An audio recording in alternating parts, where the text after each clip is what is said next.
पूर्वी भारत में सभ्यता का प्रसार। सभ्यता के लक्षण। कोई भी क्षेत्र सभ्य तभी माना जाता है जब वहां लिखने की कला ज्ञात हो, कर संग्रह करने, सुव्यवस्था बनाए रखने की कोई प्रणाली हो, धार्मिक, प्रशासनिक, उत्पादनात्मक कार्यों के संपादन के सामाजिक वर्ग और विशेषज्ञ उपलब्ध हों, तभी वो क्षेत्र जो होता है वो सभ्य होता है। तो सभ्य माने जाने के लिए किन किन चीजों का होना जरूरी है? लिखने की कला का ज्ञात होना जरूरी है, कर संग्रह करने से लेकर सुव्यवस्था बनाए रखने की कोई प्रणाली तक होनी चाहिए, धार्मिक, प्रशासनिक और उत्पादनात्मक कार्यों के संपादन के लिए सामाजिक वर्ग और विशेषज्ञ उपलब्ध होने चाहिए। इतना सब कुछ होगा तो वो क्षेत्र सभ्य माना जाएगा।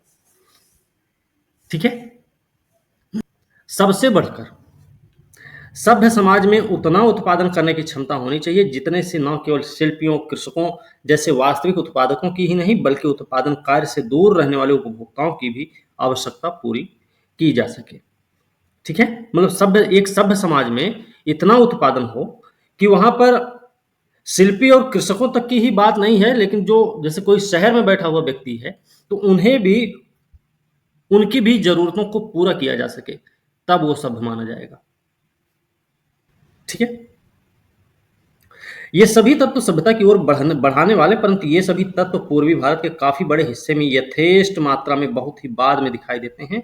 पूर्वी मध्य प्रदेश के अधिकतर भागों में, उड़ीसा, पश्चिम बंगाल, बांग्लादेश, असम के संलग्न क्षेत्रों में ईसा की चौथी सदी के मध्य तक कोई लिखित दस्तावेज नहीं के बराबर मिलता है। चौथी से सातवीं सदी तक के काल की विशेषता है मध्य प्रदेश, उड़ीसा, पूर्वी दक्षिणी पूर्वी बंगाल, असम में उन्नत कृषि अर्थव्यवस्था का प्रसार, राजतंत्र का गठन, सामाजिक वर्गों की स्थापना। चौथी से सातवीं सदी के बीच में मध्य प्रदेश, उड़ीसा, पूर्वी दक्षिण पूर्वी बंगाल, असम में क्या विशेषता रही है? उन्नत कृषि अर्थव्यवस्था का प्रसार हुआ था, राजतंत्रों का गठन हुआ, सामाजिक वर्गों की स्थापना हुई। यह विशेषता रही चौथी से सातवीं सदी के बीच में। यह बात इन क्षेत्रों में बिखरे पाए गए गुप्त काल के बहुत सारे अभिलेखों से मालूम होती है। अनेक अभिलेखों में काल का उल्लेख गुप्त संवत में किया गया। ये अभिलेख अधिकतर ऐसे शासन पत्र हैं जिनके जरिए सामंतों और अन्य लोगों ने धर्मार्थ, भूमिदान, बौद्धों, ब्राह्मणों को, वैष्णव मंदिरों को, बौद्ध विहारों को दिया है। ये जो अभिलेख रहे हैं गुप्त काल के, वो कैसे रहे हैं? एक शासन पत्र रहे हैं। अभिलेख एक शासन पत्र रहे हैं। इसमें सामंत या अन्य लोग जो रहे वो धर्मार्थ, भूमि दान, बौद्ध ब्राह्मणों को दान, वैष्णव मंदिरों को दान, बौद्ध विहारों को दान दिया है, इन सब के बारे में बताया गया है। इन अनुदान भोगियों ने संस्कृति के उन्नायक तत्वों को फैलाने तथा मजबूत बनाने में महत्वपूर्ण योगदान दिया। इस प्रक्रिया को समझने के लिए एक एक इलाके का अलग अलग सर्वेक्षण करना होगा। उड़ीसा और पूर्वी तथा दक्षिणी मध्य प्रदेश, उड़ीसा और पूर्वी तथा दक्षिणी मध्य प्रदेश, यहां की बात करें तो महानदी के दक्षिण में उड़ीसा का समुद्र तटवर्ती प्रदेश जो कलिंग कहलाता था, तो महानदी के दक्षिण का हिस्सा है भाई उड़ीसा का समुद्र तटवर्ती क्षेत्र है, कलिंग जो कहलाता है। अशोक के काल में सहसा उत्कर्ष पर चढ़ गया, लेकिन वहां सुदृढ़ राज्य की स्थापना बहुत दिनों के बाद ईसा पूर्व पहली सदी में आकर हुई थी।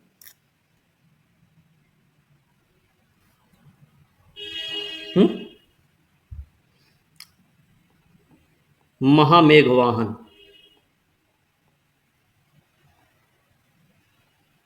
महामेघवाहन जो संस्थापक थे उनका नाम था, उन्हीं के नाम पे इसको महामेघवाहन वंश कहा गया। एक और नाम है महामेघवाहन, इस वंश का संस्थापक था इसलिए महामेघवाहन वंश कहा गया। और वैसे ये चेदी वंश है जिसका शासक है आपका खारवेल। अशोक के काल में सहसा उत्कर्ष पर चढ़ा, लेकिन वहां सुदृढ़ राज्य की स्थापना बहुत दिनों के बाद ईसा पूर्व पहली सदी में आकर हुई। इसका शासक है खारवेल। बढ़ते बढ़ते मगध तक चढ़ाया। ईसा की पहली और दूसरी सदियों में उड़ीसा के बंदरगाहों में मोती, हाथी दांत, मलमल का अच्छा व्यापार चलता था। भुवनेश्वर से 60 किलोमीटर की दूरी पर खारवेल की राजधानी कलिंग नगरी के स्थल पर शिशुपालगढ़ में जो खुदाई हुई उसमें रोम की कई वस्तुएं मिली। कलिंग नगरी का जो वो स्थल कौन सा है? खारवेल की राजधानी कलिंग नगरी का वो कौन सा स्थल है कि जहां पर खुदाई के दौरान रोम की कई सारी वस्तुएं मिली हैं? तो उसका नाम हो गया शिशुपालगढ़। याद रखना होगा। और यह भी ध्यान रखना होगा ईसा की पहली दूसरी सदियों में उड़ीसा के बंदरगाहों में क्या होता था भाई? मोती, हाथीदांत, मलमल का अच्छा व्यापार उनसे प्रकट होता है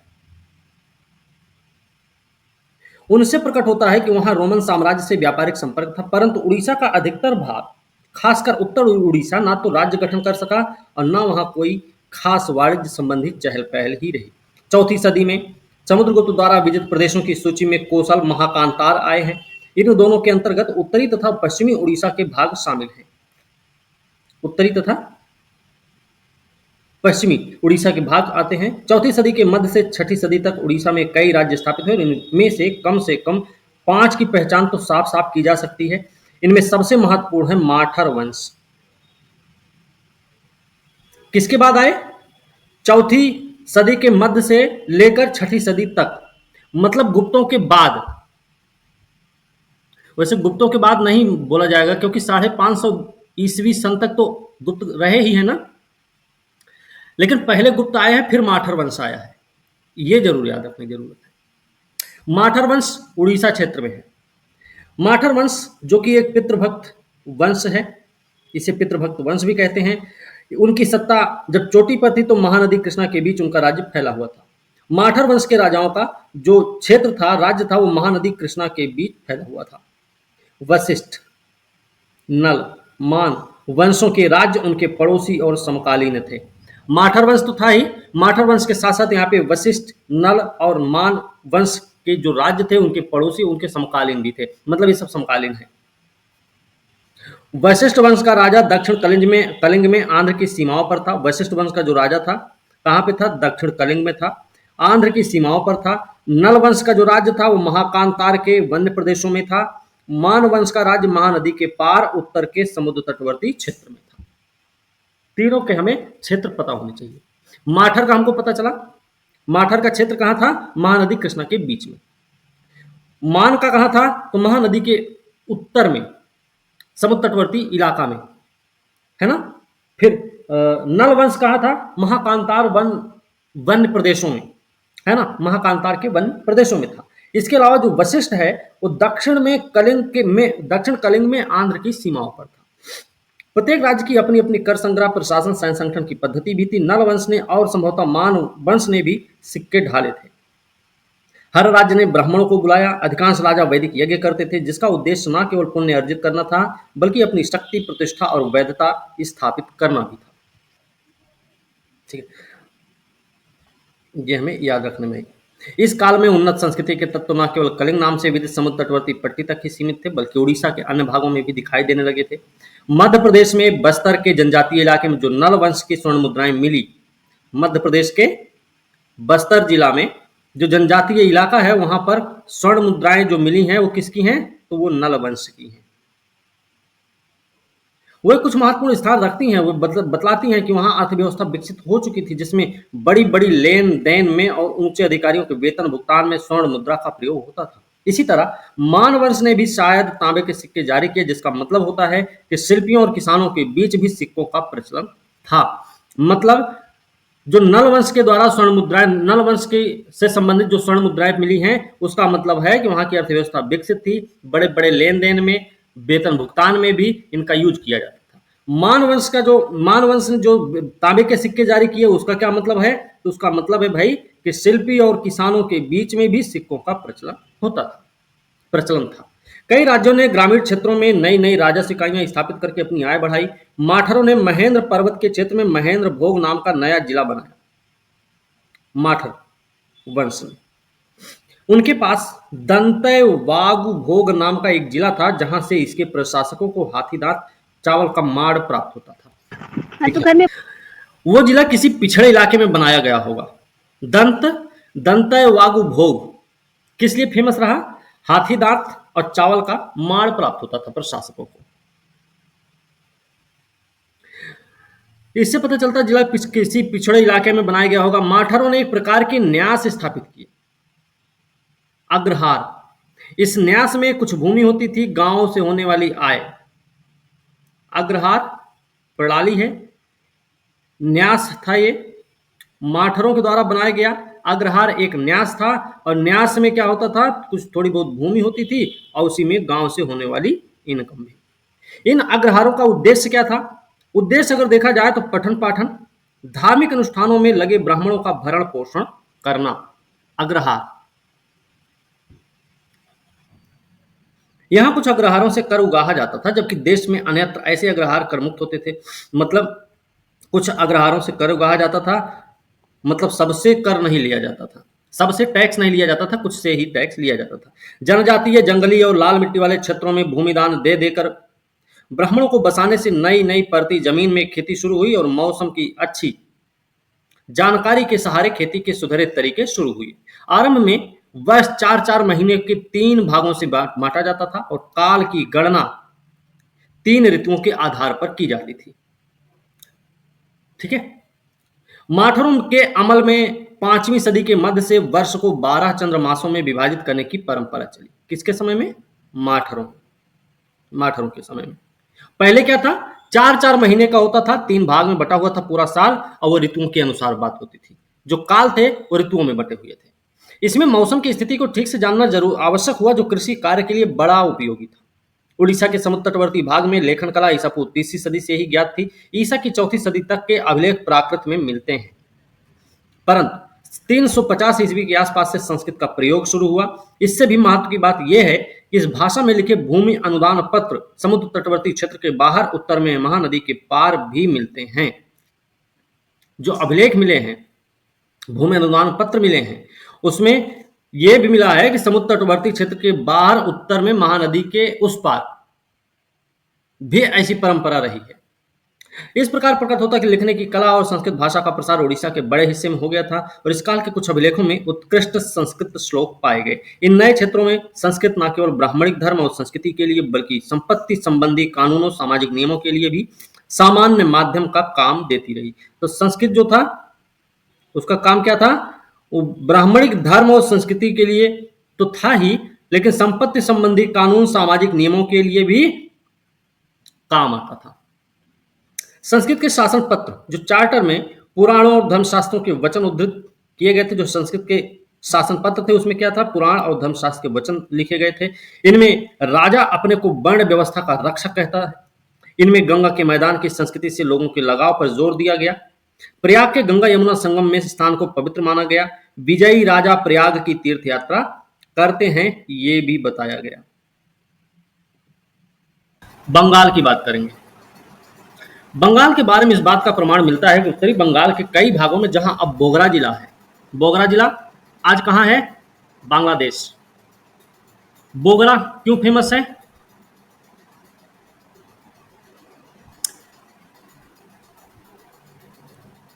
दो राजाओं के अभिलेख मिले हैं बोगरा जिला में। एक का ताम्रपत्र अभिलेख है और दूसरे का अपना शिलालेख है। कौन कौन है? एक तो अशोक है भाई, शिलालेख वाला आदमी, और जो ताम्रपत्र वाला है वो है कुमारगुप्त प्रथम, है ना। कुमारगुप्त प्रथम के बारे में बताया गया है ना कि कुमारगुप्त प्रथम के समय में सबसे ज्यादा अभिलेख मिले, 18 अभिलेख उसके समय में। उसके समय में 3 ताम्रपत्र अभिलेख मिले। अशोक का जो अभिलेख मिला है उसमें क्या बताया गया है? उसमें तो व्यवस्था की गई भाई, अकाल अकाल पड़ जाए तो उस समय कैसे राशनिंग प्रणाली अपनाई जाए, कैसे लोगों को उस समय आराम दिया जाए, है ना। अकाल के समय की जाने वाली व्यवस्था के बारे में बात की गई है उस अभिलेख में, अशोक के, है ना। और कुमारगुप्त वाले अभिलेख में क्या है? ताम्रपत्र लेख, सॉरी, ठीक है। अशोक काल में, सॉरी, उत्तरी बंगाल के अशोक काल में लेखन प्रचलित था। एक अभिलेख से ज्ञात होता है कि कई बस्तियों में बौद्ध भिक्षुओं के भरण पोषण के लिए अनाज और सिक्कों से भरे भंडार घर थे। एक अभिलेख से ये पता चलता, मतलब स्थानीय किसान ऐसी स्थिति में थे कि अपनी उपज का कुछ भाग बचाकर कर चुकाएं और दान पुण्य करें।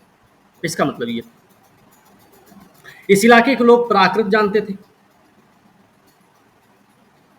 इस इलाके के लोग प्राकृत जानते थे, बौद्ध धर्म के अनुयायी थे। इसी तरह दक्षिण पूर्व बंगाल के समुद्र तटवर्ती नोआखली जिला में मिले एक अभिलेख से यह प्रकट होता है कि उस इलाके के लोग ईसा पूर्व 2री सदी में प्राकृत भाषा और ब्राह्मी लिपि जानते थे। कब की बात है ये? ईसा पूर्व दूसरी सदी। लगता है दक्षिण पूर्व बंगाल में खरोष्टी लिपि भी प्रचलित थी, परंतु बंगाल के अधिकतर भाग के बारे में हम तक हम तब तक कुछ नहीं जानते जब तक ईसा की चौथी सदी में नहीं पहुंचते। लगभग मध्य चौथी सदी में महाराज उपाधिधारी एक राजा बांकुरा जिले के दामोदर तटवर्ती पोखरना में राज करता था। चौथी सदी की बात है। महाराज उपाधिधारी हैं, राजा बांकुरा जिले के दामोदर तटवर्ती पोखरना में राज करता था। वो संस्कृत जानता भी था, विष्णु का उपासक भी था, जिसकी पूजा के लिए उसने शायद एक गांव का अनुदान भी किया, शायद की बात है। ठीक है, अब यहाँ पे ये हमें ध्यान रखना है कि जो बोगरा जिला में अभिलेख मिला है उसमें क्या क्या बातें हमको मालूम पड़ती हैं उससे। ठीक है ना, ये चीजें हमको पता रहनी चाहिए। ठीक है ना। गंगा और ब्रह्मपुत्र के बीच का प्रदेश जहां संप्रति बांग्लादेश है, 5वीं और 6ठी सदियों में बस्तियों से भरा पूरा था और वहां संस्कृत शिक्षा प्रचलित हो चुकी। लगता है 550 ईस्वी के बाद गुप्त राजाओं के गवर्नर स्वतंत्र हो गए और उन्होंने उत्तर बंगाल पर कब्जा कर लिया। उत्तर बंगाल पर कब्जा किया और इसके कुछ भाग को कामरूप के राजाओं ने हथिया लिया होगा। कामरूप मतलब आज का आसाम।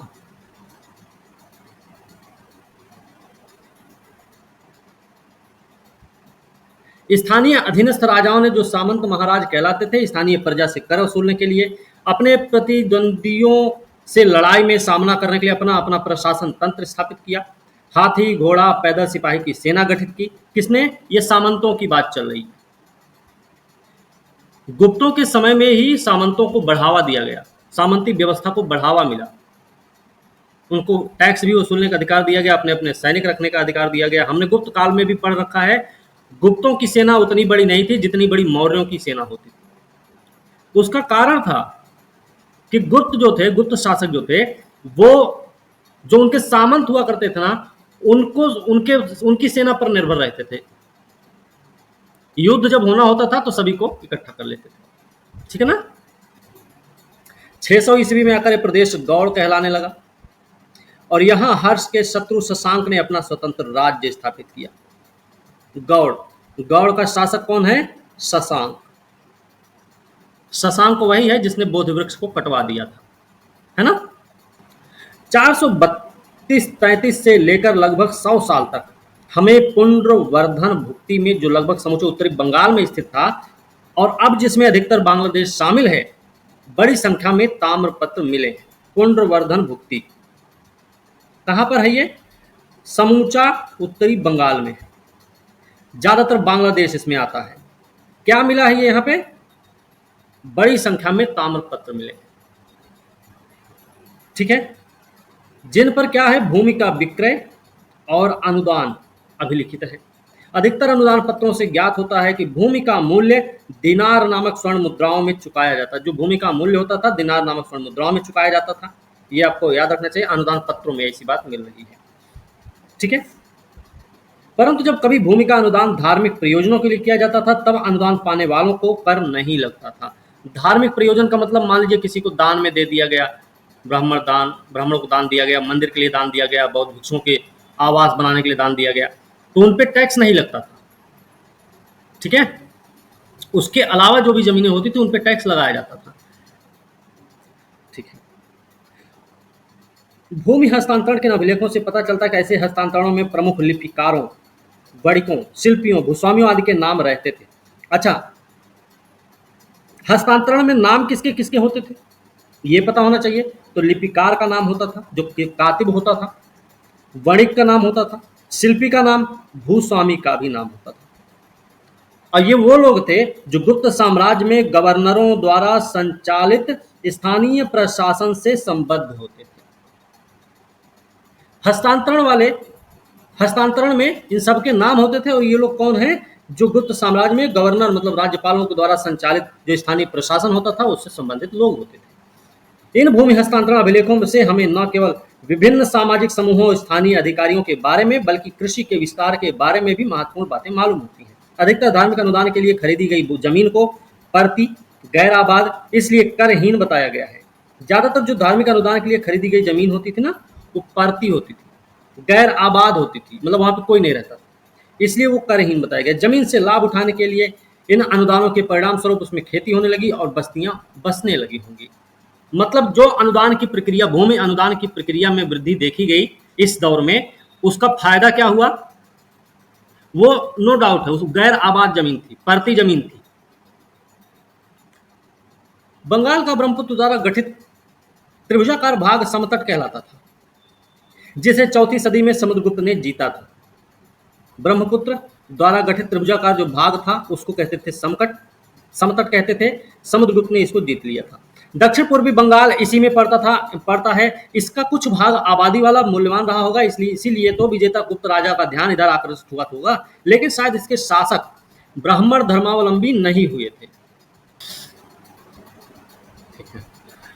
इसके शासक ब्राह्मण धर्मावलंबी नहीं हुए थे, इसीलिए यहाँ न संस्कृत भाषा का प्रयोग पाते हैं और न वर्ण व्यवस्था का प्रचलन। मतलब ब्राह्मण धर्मावलंबी अगर है तो इसका मतलब है कि वहां पर संस्कृत भाषा का प्रयोग होगा और वर्ण व्यवस्था का प्रचलन होगा। ब्राह्मण व्यवस्था का मतलब या ब्राह्मण धर्म का मतलब ये था। जैसा कि उत्तरी बंगाल में देखा जाता है, लगभग 525 ईस्वी से इस प्रदेश में सुसंगठित राज्य रहा है, जिसमें समतट के अतिरिक्त उसकी पश्चिमी सीमा से सटा वंग का भाग भी शामिल था।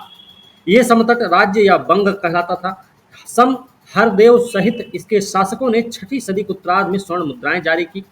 ठीक है। इस राज्य के अलावा हम 7वीं सदी में ढाका क्षेत्र के में खड़ग वंश का राज्य पाते हैं। खड़ग वंश कहाँ है भाई? ढाका क्षेत्र। उत्तरी बंगाल में कौन था?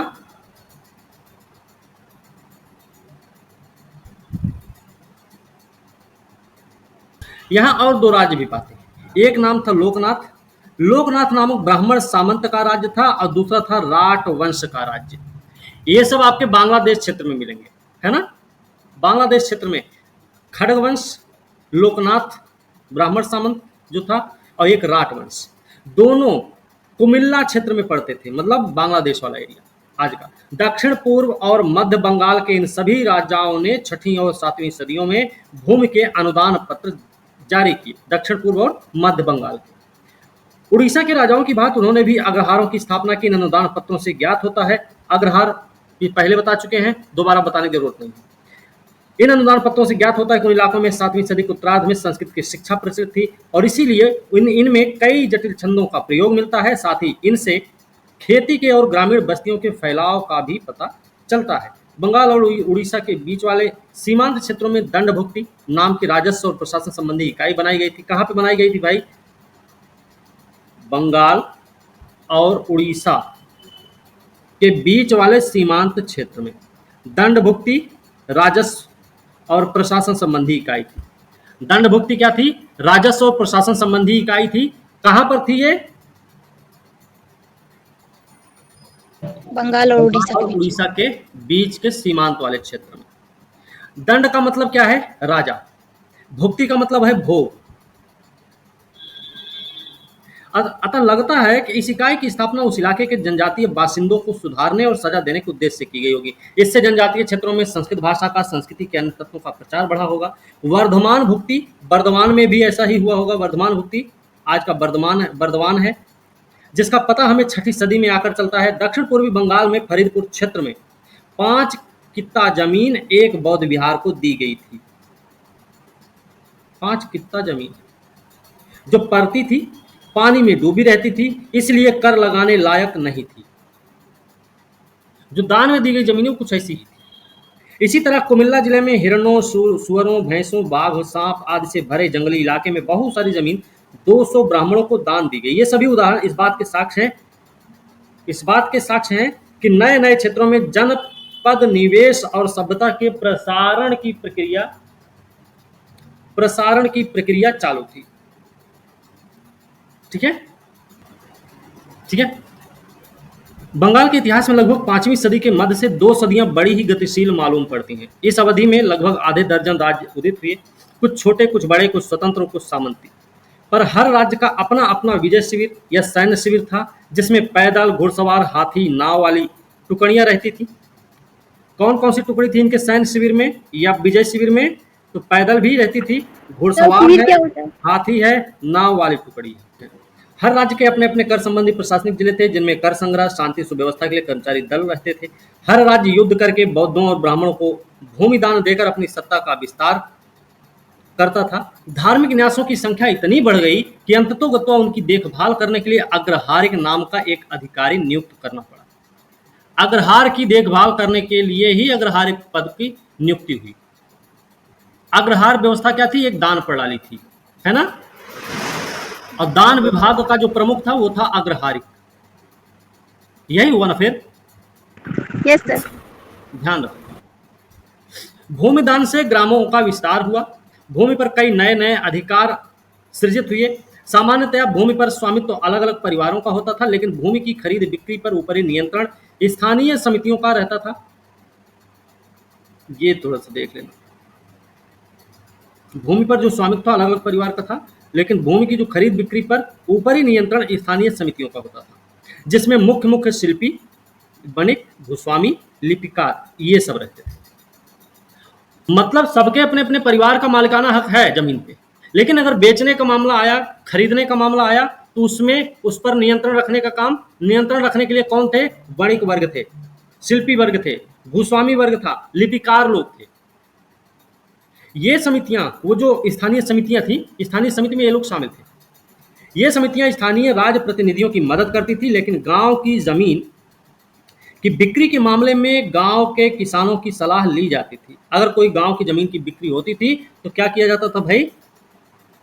गांव के किसानों की सलाह जरूर ली जाती थी। लगता है कि अतीत में भूमि कबीले की या समुदाय की होती थी, इसलिए भूमि वही किसी को दे सकता था, है ना? अतः जब कोई अपनी व्यक्तिगत भूमि भी किसी धार्मिक प्रयोजन के लिए दान देना चाहता था तो उसमें समुदाय की अनुमति लेने की प्रथा का पालन करता था। संभवतः पूर्व काल में समुदाय धार्मिक कार्यों के लिए ब्राह्मणों को भूमि देता था और सैनिक राजनीतिक सेवाओं के लिए राजा को कर देता था। मतलब ब्राह्मणों को भूमि मिलती थी और जो सैनिक और राजनीतिक, मतलब राजनीतिक सेवा के लिए राजा को टैक्स दिया जाता था। ठीक है। बाद में राजा ने प्रजा समुदाय के बहुत सी जमीन अपने हाथ में ले ली और अपनी सत्ता बहुत ऊंची कर ली, जिससे वह कर वसूलने में समर्थ हो गया और बंजर तथा परती भूमि पर अपना अधिकार जमा लिया। मतलब धीरे धीरे राजा ने भी क्या किया? इन सबसे उनकी जमीनों को हथियाया और फिर एक शक्तिशाली शासक के रूप में सामने आया। हर राज्य के प्रशासनिक अधिकार संस्कृत जानते थे, लोग जो थे संस्कृत जानते थे, जो राजकाज की भाषा थी। वे पुराणों और धर्मशास्त्रों का सार जानते थे। इस प्रकार यह अवधि बड़े महत्व की रही, क्योंकि इस काल में सभ्यता फैलाने का अभियान इस क्षेत्र में खूब आगे बढ़ा था। ठीक है।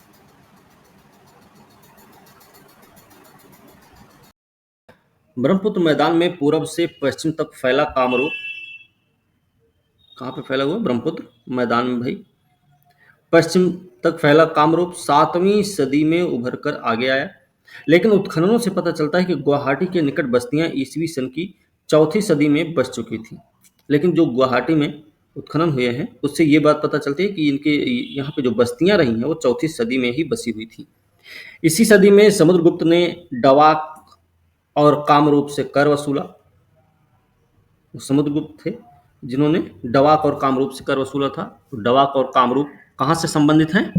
असम से संबंधित है ना? आसान सर। डवाक शायद नौगांव जिले का भाग था और कामरूप तो निश्चय ही ब्रह्मपुत्र के मैदान का ही नाम था। कामरूप उसमें ब्रह्मपुत्र के मैदान का नाम हुआ करता था।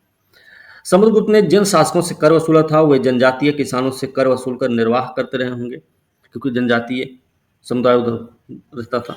गुवाहाटी के पास अंबारी में हुए उत्खनन से पता चलता है, प्रकट होता है कि वहाँ 6वीं और 7वीं सदी में बस्तियां अच्छी तरह विकसित हो चुकी थीं। अंबारी का उत्खनन ये बताता है कि 6वीं-7वीं शताब्दी में जो बस्तियां बनी थी वो अच्छी तरह से विकसित हो चुकी थी। इसकी पुष्टि अभिलेखों से भी होती है। 6वीं सदी के आरंभ तक लेखन कला, संस्कृत भाषा प्रचलित हो चुकी थी। कामरूप के राजाओं ने वर्मन उपाधि धारण की थी। वर्मन उपाधि किसने धारण की है? तो कामरूप के शासकों ने धारण की। यह उपाधि केवल उत्तर, मध्य और पश्चिम भारत में ही नहीं फैली, बल्कि बंगाल, उड़ीसा, आंध्र, कर्नाटक, तमिलनाडु में भी पाई जाती है। ये वर्मन वंश, वर्मन जो उपाधि रही है, ये उपाधि जिसका अर्थ होता है कवच, वर्मन का अर्थ है ये। ठीक है। वर्मन का अर्थ क्या है? कवच, कवच है। या फिर इसको बोल दें तो जिराह बख्तर, जिराफ बख्तर बोल सकते हैं इसको हम। ठीक है, जिराफ बख्तर जो योद्धा होने का प्रतीक है। वर्मन का मतलब तात्पर्य है योद्धा होने का प्रतीक। मनु ने क्षत्रियों के लिए निर्धारित किया।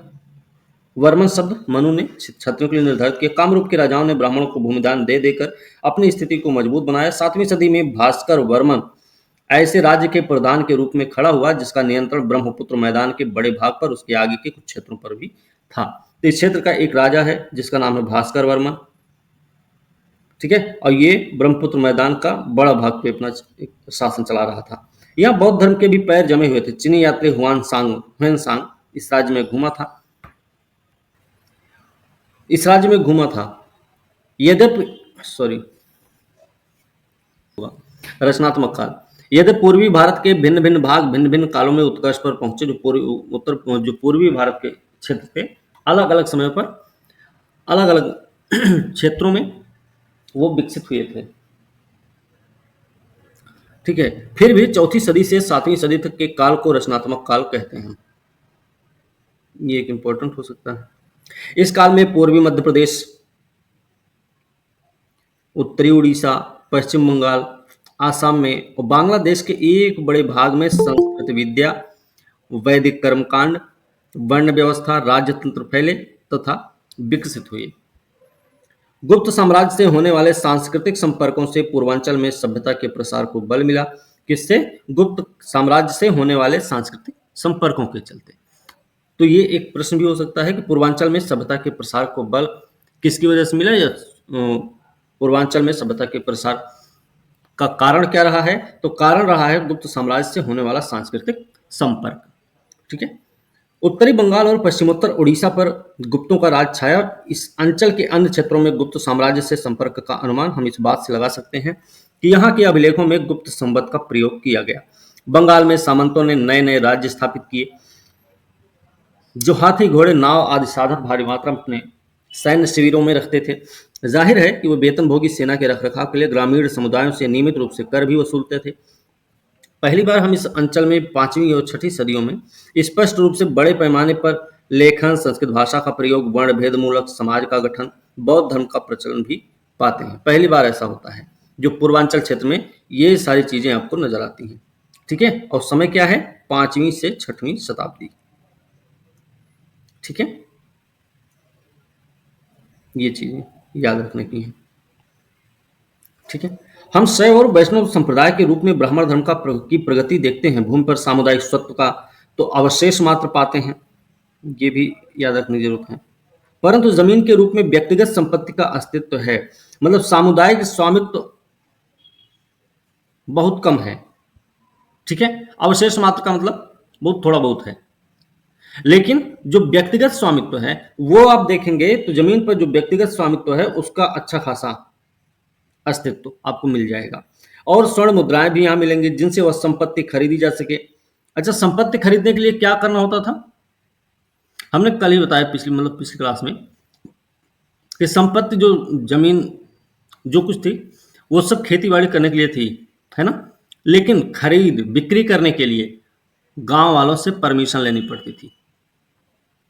यही बात बताई थी ना कल, है ना भाई। या जो ग्राम समिति बनती थी उससे परमिशन लेनी पड़ती थी।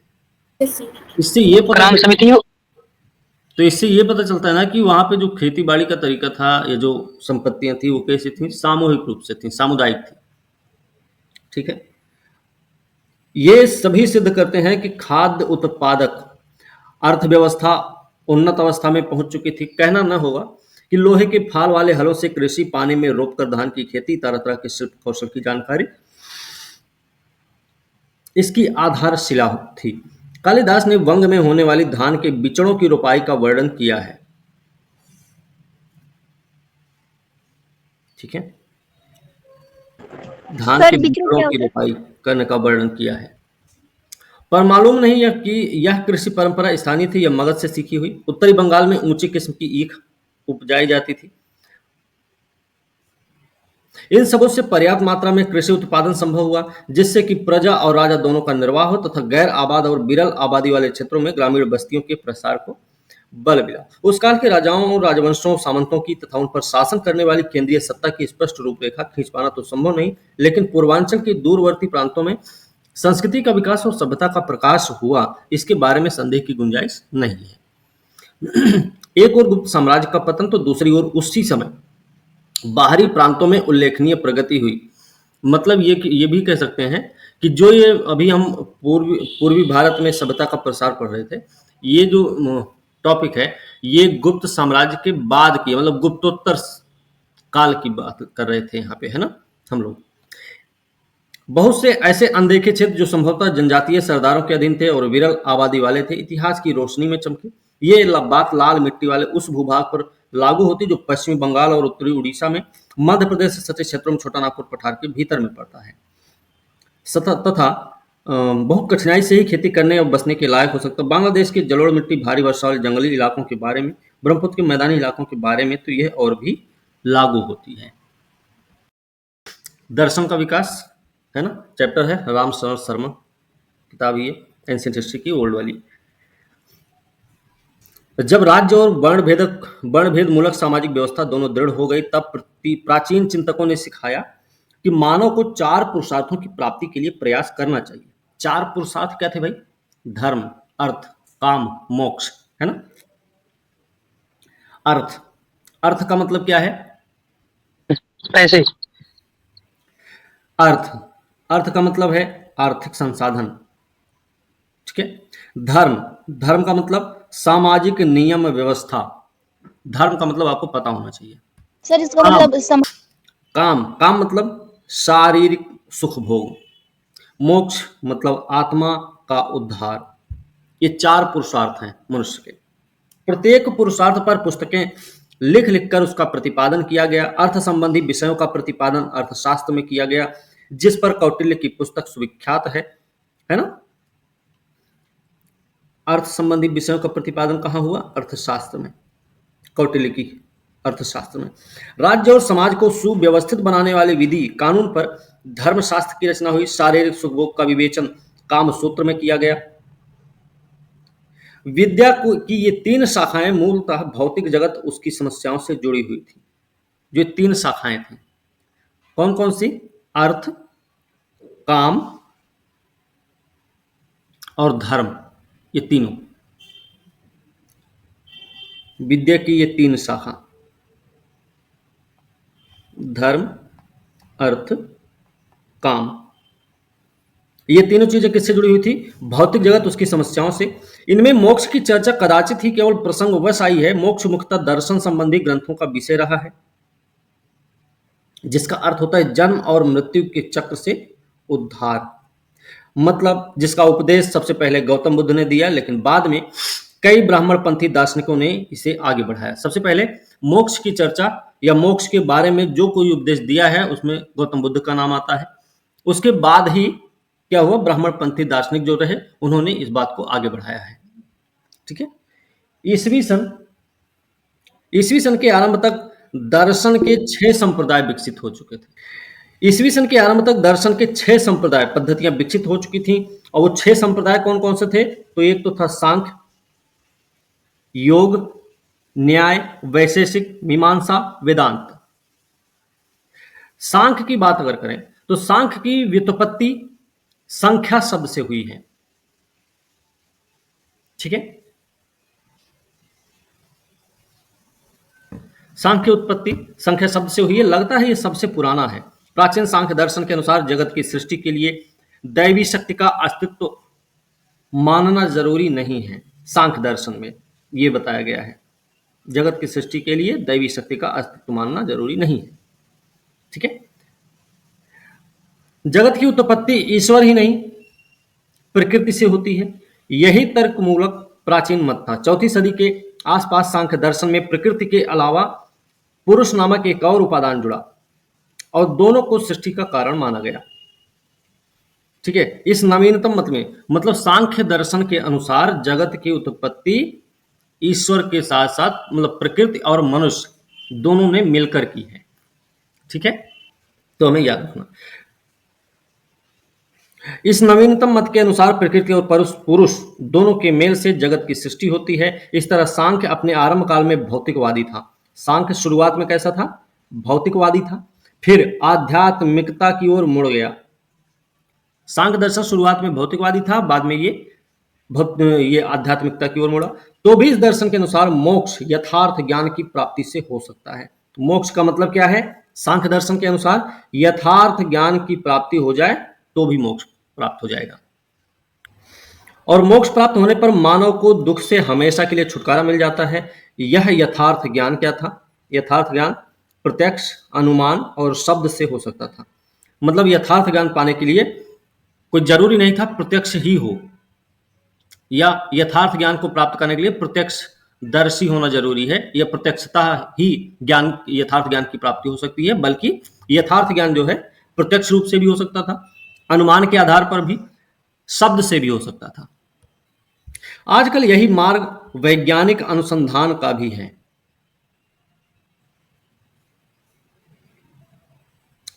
योग दर्शन के अनुसार मोक्ष ध्यान और शारीरिक साधना से मिलता है। योग दर्शन में बताया गया है जिसको मोक्ष प्राप्त करना है उसे ध्यान करना चाहिए, शारीरिक साधना करनी चाहिए। ज्ञानेंद्रियों और कर्मेंद्रियों का निग्रह योग मार्ग का मूलाधार है। ठीक है, ज्ञानेंद्रियों और कर्मेंद्रियों का निग्रह ही योग मार्ग का मूलाधार है। मोक्ष की प्राप्ति के लिए कई तरह के आसन मतलब क्या होता भाई? विभिन्न स्थिति में दैहिक व्यायाम, जैसे प्राणायाम, श्वास के व्यायाम सुझाए गए हैं। नहीं समझ पाई, फिर से। ठीक है, ऐसा समझा गया है कि इन साधनाओं से चित्त का सांसारिक लगाव दूर हो जाता है और उसमें एकाग्रता आ जाती है। वही तो कहीं सा अच्छा, एक चीज और याद रखना, सांख्य दर्शन के प्रणेता कौन थे, प्रतिपादक कौन थे भाई? कपिल। कपिल मुनि। यस। सांख्य दर्शन के प्रणेता हैं या प्रतिपादक हैं कपिल, महर्षि कपिल है। इसके सिद्धांत में क्या स्वीकार किया गया? पुनर्जन्म को ये मानता है, एक्सेप्ट किया है। मतलब आत्मा के आवागमन को स्वीकार किया इसने। दुखों का कारण इसने बताया है अज्ञानता। दुख का कारण क्या बताया इसने? अज्ञानता। मतलब अज्ञानता को ही दुख का कारण बताया। और इसने मुक्ति का मार्ग क्या बताया था? विवेक ज्ञान। विवेक ज्ञान ही मुक्ति का मार्ग है। ठीक है, ये हमें इतना भी याद रखने की जरूरत है। ठीक है, चलिए, योग दर्शन के प्रतिपादक कौन है? योग दर्शन के प्रतिपादक हैं पतंजलि, है ना? चलिए, तो प्रतिपादक इसके कौन है? प्रतिपादक है इसके पतंजलि। पतंजलि इसके प्रतिपादक है भाई। एक चीज याद रखना, ये पहला सुसंबद्ध दार्शनिक सिद्धांत है। पहला सुसंबद्ध दार्शनिक सिद्धांत है। इसे एक और नाम दिया जाता है पतंजलि दर्शन। ठीक है, ये साधनाएं इस दृष्टि से महत्वपूर्ण है कि इनसे न केवल प्राचीन काल में शरीर क्रिया और शरीर रचना संबंधी ज्ञान के विकास का पता चलता है, परंतु इनमें सांसारिक समस्याओं से भागने की प्रवृत्ति भी दिखाई देती है योग से, है ना? न्याय की बात करेंगे। न्याय क्या है भाई? अब देखो, न्याय के प्रतिपादक कौन थे? गौतम मुनि। ये सब पूछे भी जाते हैं पेपर में। न्याय के प्रतिपादक हैं गौतम ऋषि हैं भाई। तो ऋषि गौतम जो हैं पतंजलि न्याय के प्रतिपादक रहे हैं। और इनको एक नाम और देते हैं अक्षपाद। अक्षपाद भी इनको कहते हैं, ये भी याद रखने की जरूरत है। इसका मतलब क्या? न्याय का मतलब क्या होता है? न्याय का अर्थ क्या होता है? तर्क या निर्णय। ठीक है, इसमें 16 तत्व या पदार्थ के अस्तित्व को स्वीकार किया गया, अस्तित्व को स्वीकार किया गया, स्वीकार किया गया। इसका एक ग्रंथ भी है, मूल ग्रंथ जिसको बोल सकते हैं। इसका मूल ग्रंथ कौन सा है? तो उसका नाम है न्याय सूत्र। इसके न्याय सूत्र के लेखक कौन है? वही गौतम, है ना, गौतम द्वारा लिखा गया है न्याय सूत्र। तो न्याय या विश्लेषण पद्धति, न्याय या विश्लेषण पद्धति, इसका विकास किसके रूप में हुआ? तर्कशास्त्र के रूप में। इस दर्शन के अनुसार मोक्ष ज्ञान की प्राप्ति से हो सकता है। मोक्ष अगर प्राप्त करना है तो ज्ञान की प्राप्ति होनी जरूरी है। अगर आपको ज्ञान की प्राप्ति है तो मोक्ष प्राप्त कर सकते हैं। इसमें विशेष महत्व की बात है किसी प्रतिज्ञा या कथन की सत्यता की जांच अनुमान, शब्द, उपमान द्वारा किया जाना। इसका विशेष महत्व यह है, किसी प्रतिज्ञा या कथन की सत्यता की जांच अगर करनी है तो कैसे कर सकते हैं भाई? अनुमान के आधार पर कर सकते हैं, शब्द या उपमान के द्वारा किया जा सकता है। इस दर्शन में तर्क का प्रयोग किस तरह किया जाता है, इसका उदाहरण नीचे देखा जा सकता है। जैसे पर्वत अग्नि युक्त है, तर्क का यूज है यहां पे, क्योंकि वहां धुआं है, ये बताया इन्होंने। मतलब अगर पर्वत अग्नि युक्त है इसलिए कहा जा रहा है क्योंकि वहां पे धुआं उठता रहता है। फिर कहते हैं जहां जहां धुआं रहता है वहां वहां आग रहती है, जैसे रसोई घर में। इस दर्शन में तर्क के प्रयोग का जो महत्व प्रतिपादित हुआ उससे भारतीय विद्वान प्रभावित होकर तार्किक रीति से सोचने और बहस करने की ओर झुके। ठीक है, इसमें जो कुछ भी मतलब तर्क के प्रयोग की बात की गई, तर्क के प्रयोग को महत्व जो दिया गया, उसने भारतीय दार्शनिकों, जो विद्वान थे, उनको भी अपनी ओर आकर्षित कर लिया। और साथ में उन्होंने क्या किया? तार्किक रीति से उनको सोचने, बहस करने के लिए भी वो सब तैयार हो गए। फिर आता है वैशेषिक। वैशेषिक दर्शन के कौन है? कणाद। कणाद ही है ना, बोलिए ना, प्रतिपादक कौन है? जी सर, ऋषि। प्रतिपादक है, हाँ, ऋषि, कणाद ऋषि भाई, कणाद ऋषि है। इसकी प्रकृति है परमाणुवाद, परमाणुवाद, परमाणुवाद। वैशेषिक दर्शन द्रव्य अर्थात भौतिक तत्वों के विवेचन को महत्व देता है, भौतिक तत्वों के विवेचन को महत्व देता है आपका वैशेषिक दर्शन। वह सामान्य और विशेष के बीच अंतर करता है। कौन? वैशेषिक दर्शन। ठीक है, सामान्य और विशेष के बीच में अंतर करता है। पृथ्वी, जल, तेज, वायु, आकाश के मेल से नई वस्तुएं बनती हैं। ठीक है, वैशेषिक दर्शन ने परमाणुवाद की स्थापना की। इसके अनुसार भौतिक वस्तुएं परमाणुओं के संयोजन से बनी हैं। भौतिक वस्तुएं जो परमाणुओं के संयोजन से बनी हैं, मतलब वैशेषिक दर्शन ने ही भारत में भौतिक शास्त्र का आरंभ किया। लेकिन इस वैज्ञानिक दृष्टि को ईश्वर में विश्वास और आध्यात्मवाद ने अपने में फंसा लिया। दर्शन में भी स्वर्ग और मोक्ष समा गए। ठीक है, मीमांसा के बारे में ध्यान रखना कि मीमांसा कर्म से संबंधित है, कर्म से संबंधित है। इसे पूर्व, कर्म, धर्म भी कहते हैं मीमांसा को। इसके दो पार्ट हैं, पूर्व मीमांसा और उत्तर मीमांसा। ठीक है, मीमांसा का अर्थ होता है तर्क करने और अर्थ लगाने की कला। अर्थ जरूर याद रखना इसका। लेकिन इसमें तर्क का प्रयोग विविध वैदिक कर्मों के अनुष्ठानों का औचित्य सिद्ध करने में किया गया है। ये जो पूर्व मीमांसा और उत्तर मीमांसा है, ये दोनों जब आप पढ़ेंगे तो इसमें एक आपको मिल जाएगा कर्मकांड, एक मिलेगा कर्मकांडी और दूसरा मिलेगा ज्ञानकांडी। ठीक है ना, दोनों चीजें वेदों से ही संबंधित हैं, यह ध्यान रखना। इसके अनुसार मोक्ष इन्हीं वेद विहित कर्मों के अनुष्ठान से प्राप्त होता है। मीमांसा के अनुसार वेद में कही गई बातें सदा सत्य हैं, ये याद रखने की जरूरत है। इस दर्शन का मुख्य लक्ष्य क्या है? स्वर्ग और मोक्ष की प्राप्ति।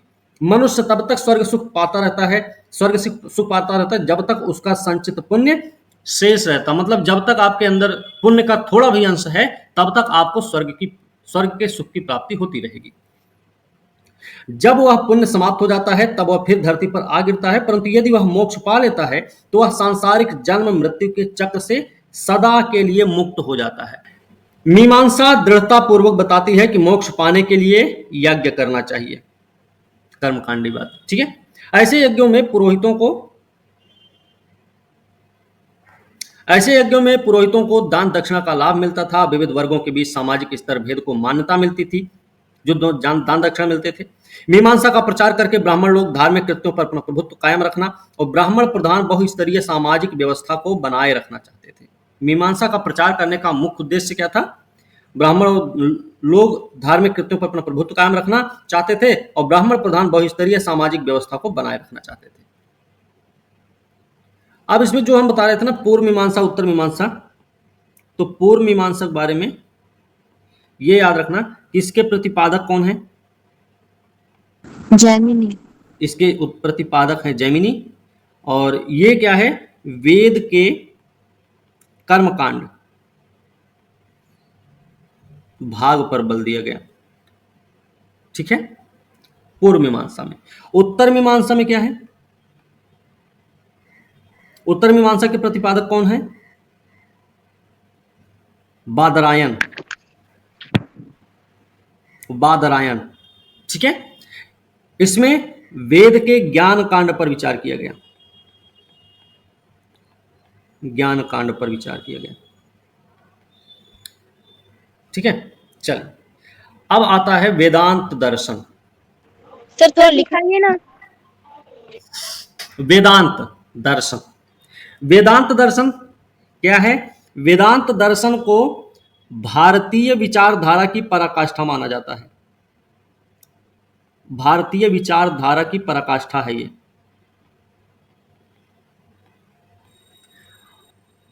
इसका मतलब क्या है?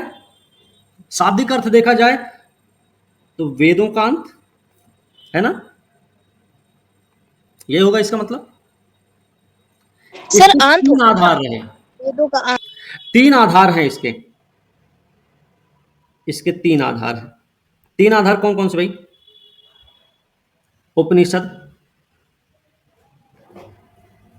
उपनिषद, ठीक है, ब्रह्मसूत्र, ब्रह्मसूत्र, और एक और है भगवत गीता, ठीक है, भगवत गीता। इसके तीन आधार हैं।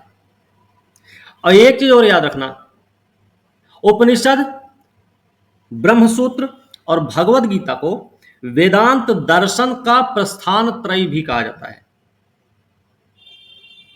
इन तीनों को क्या कहा जाता है? वेदांत दर्शन का प्रस्थान त्रयी, ये पूछा भी गया है, ठीक है। वेदांत अर्थ है वेद का अंत, देखो यहां भी लिखा गया है। ईसा पूर्व दूसरी सदी में संकलित बादरायण का ब्रह्मसूत्र, बादरायण के द्वारा ब्रह्मसूत्र की रचना हुई, इस दर्शन का मूल ग्रंथ बन गया, ये आपको याद रखना चाहिए। तो इसका मूल ग्रंथ ब्रह्मसूत्र है। बाद में इस पर दो प्रख्यात भाष्य लिखे गए, दो प्रख्यात भाष्य जो बाद में लिखे गए, पहला शंकर का 9वीं सदी में और दूसरा रामानुज का 12वीं सदी में, ठीक है। ब्रह्मसूत्र पर जो बाद में दो भाष्य लिखे गए, तो एक लिखा गया है किसके द्वारा? शंकर के द्वारा, और दूसरा लिखा गया है रामानुज के द्वारा। शंकर के द्वारा मतलब शंकराचार्य की बात हो रही है, ओके। शंकर ब्रह्म को निर्गुण बताते हैं, किंतु रामानुज के अनुसार ब्रह्म सगुण है। शंकर क्या कहते हैं? ब्रह्म निर्गुण है। रामानुज कहते हैं ब्रह्म सगुण है। शंकर ज्ञान को मोक्ष का मुख्य कारण मानते हैं, लेकिन रामानुज भक्ति को मोक्ष प्राप्ति का मार्ग बताते हैं। वेदांत दर्शन का मूल आरंभिक उपनिषदों में पाया जाता है। वेदांत दर्शन का अगर मूल खोजना है, उसकी जड़ खोजनी है, तो आपको उपनिषदों में देखना पड़ेगा, उपनिषदों में वो मिल जाएगा। इसके अनुसार ब्रह्म ही सत्य है, वेदांत दर्शन के अनुसार ब्रह्म ही सत्य है, अन्य हर वस्तु माया अवास्तविक है। मतलब इन्होंने आत्मा और ब्रह्म में अभेद है, मतलब इस दर्शन वेदांत दर्शन में ये बताया गया है। अतः जो कोई आत्मा कोई अपने आप को पहचान लेता है उसे ब्रह्म का ज्ञान हो जाता है और मोक्ष मिल जाता है। ठीक है, ब्रह्म और आत्मा दोनों शाश्वत अविनाशी हैं। ऐसा मत स्थायित्व और अपरिवर्तनीयता की भावना जगाता है। आध्यात्मिक दृष्टि से जो सत्य है वह उस व्यक्ति की अपनी सामाजिक और भौतिक परिस्थिति में भी सत्य हो सकता है। कर्मवाद भी वेदांत के साथ जुड़ गया। कर्मवाद अभी मैंने बताया, पूर्व मीमांसा उत्तर मीमांसा के बारे में। इसका अर्थ है मनुष्य को पूर्व जन्म में किए गए कर्मों का परिणाम भुगतना पड़ता है। कर्मवाद का मतलब क्या है? मनुष्य को पूर्व जन्म में किए गए कर्मों का परिणाम भुगतना पड़ता है। पुनर्जन्म में मतलब पुनर्जन्म में भी भरोसा है वेदांत दर्शन को। विश्वास वेदांत में ही नहीं बल्कि और भी कई हिंदू दर्शनों का महत्वपूर्ण उपादान बन गया। इसका भीतरी अर्थ तो यही हुआ कि मनुष्य जो सुख दुख भोगता है वह सांसारिक कारणों से नहीं बल्कि ऐसे कारणों से भोगता है जो ना उसकी जानकारी में है और ना उसके वश में है। ठीक है। अच्छा, इसी दर्शन में एक नाम और याद रख लेना आप लोग, नव्य न्याय संप्रदाय दर्शन। ठीक है, नव्य न्याय संप्रदाय दर्शन। इसके प्रतिपादक कौन भाई? इसके प्रतिपादक हैं आचार्य गंगेश उपाध्याय। ठीक है, इसका वर्णन आपको मिलेगा तत्व चिंतामणि में। तत्व चिंतामणि में इसका वर्णन आपको मिलेगा।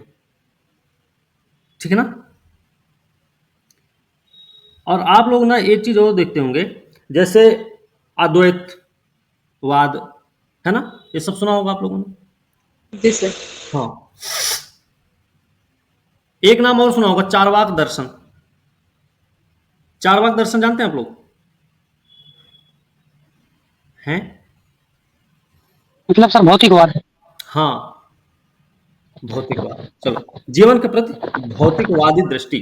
जीवन के प्रति भौतिकवादी दृष्टि। कुल मिलाकर इन 6 प्रकार के दर्शनों के उपदेश से जीवन के प्रति प्रत्ययवादी दृष्टि उभरी। ठीक है, सभी मोक्ष प्राप्त करने के उपाय बन गए। सांख्य वैशेषिक दर्शनों ने जीवन के प्रति भौतिकवादी दृष्टिकोण प्रस्तुत किया। किसने? सांख्य और वैशेषिक ने।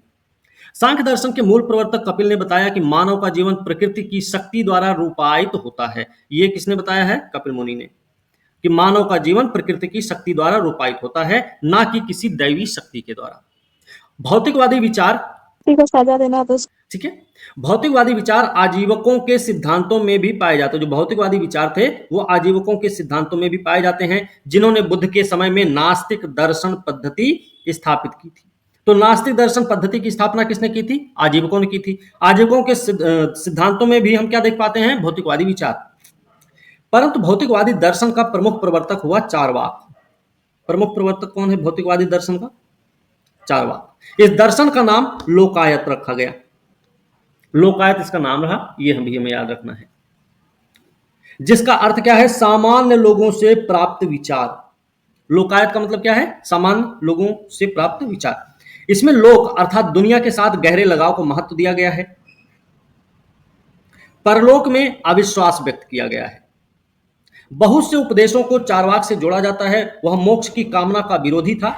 यह भी याद रखना, चारवाक जो थे वो विरोधी थे मोक्ष की कामना के। वो किसी दैवी या अलौकिक शक्ति का अस्तित्व नहीं मानता था। वह उन्हीं वस्तुओं की सत्ता यथार्थता स्वीकार करता था जिन्हें मानव की बुद्धि और इंद्रियों द्वारा अनुभव किया जा सके।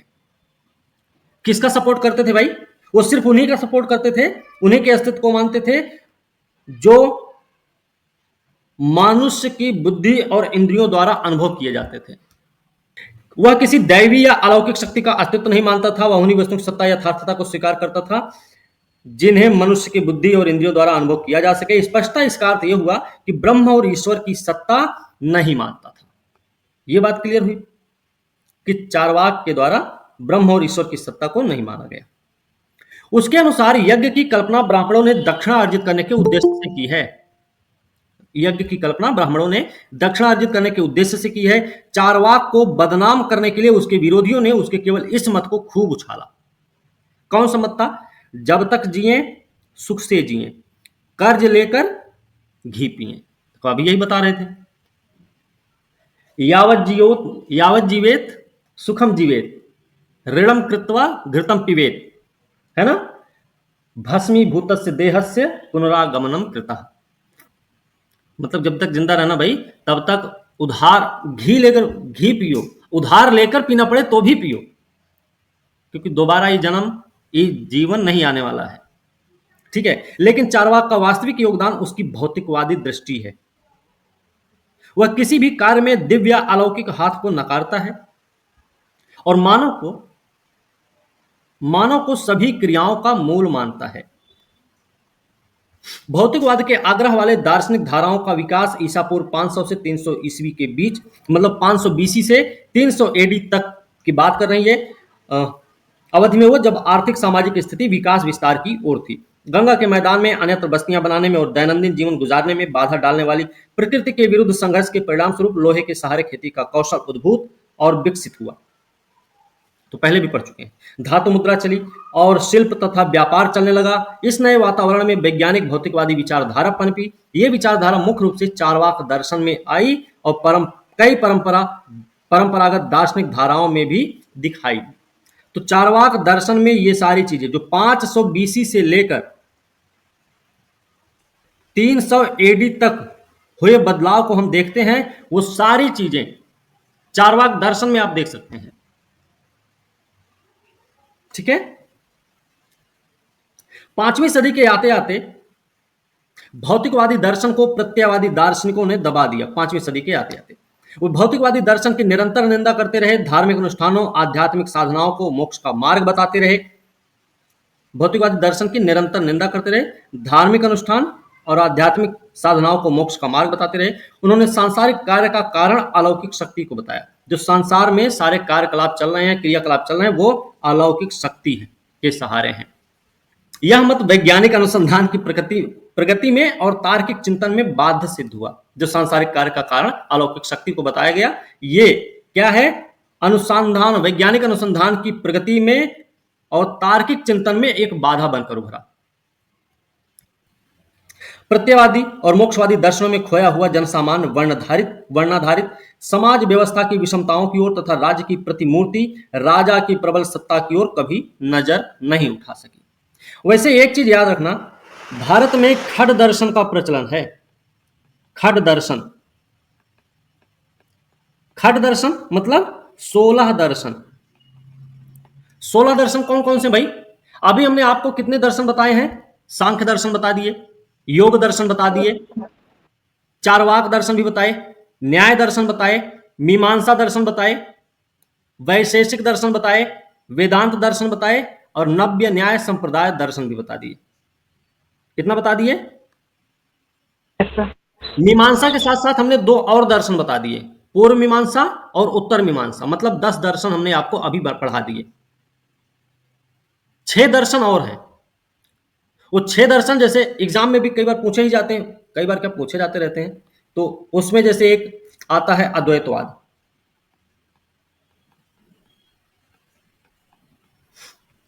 इसके प्रतिपादक कौन भाई? अद्वैतवाद के शंकराचार्य। ठीक है। दूसरा है विशिष्टाद्वैतवाद। विशिष्टाद्वैतवाद, हाँ, रामानुजाचार्य, है ना। इन दोनों के बारे में अभी हमने ऊपर भी पढ़ा है। तीसरा है द्वैतवाद। द्वैतवाद के कौन है? माधवाचार्य।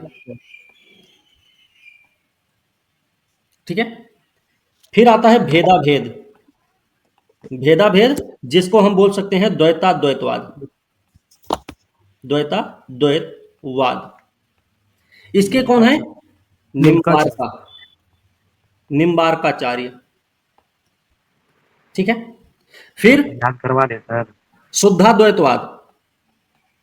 शुद्धाद्वैतवाद, इसके कौन है? इसके हैं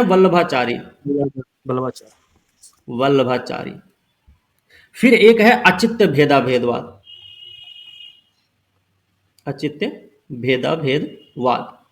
तो इसके कौन भाई? चैतन्य महाप्रभु। ठीक है, हमारे 16 दर्शन हो गए। इसमें इनके सबके आपको प्रवर्तकों के बारे में, प्रतिपादकों के बारे में पता हो गया। एक चीज और याद रखना, ये जो 6 दर्शन है ना, अद्वैत, विशिष्टाद्वैत, द्वैतवाद, भेदाभेद, शुद्धाद्वैत, अचित्य भेद, भेदाभेद, ये 6 दर्शन, क्योंकि ये वेदों को मान्यता देते हैं, ये 6 के 6 दर्शन वेद को मान्यता देते हैं, और वेदों को मान्यता देने के कारण इन 6 दर्शनों को क्या बोला जाता है? आस्तिक दर्शन। ठीक है,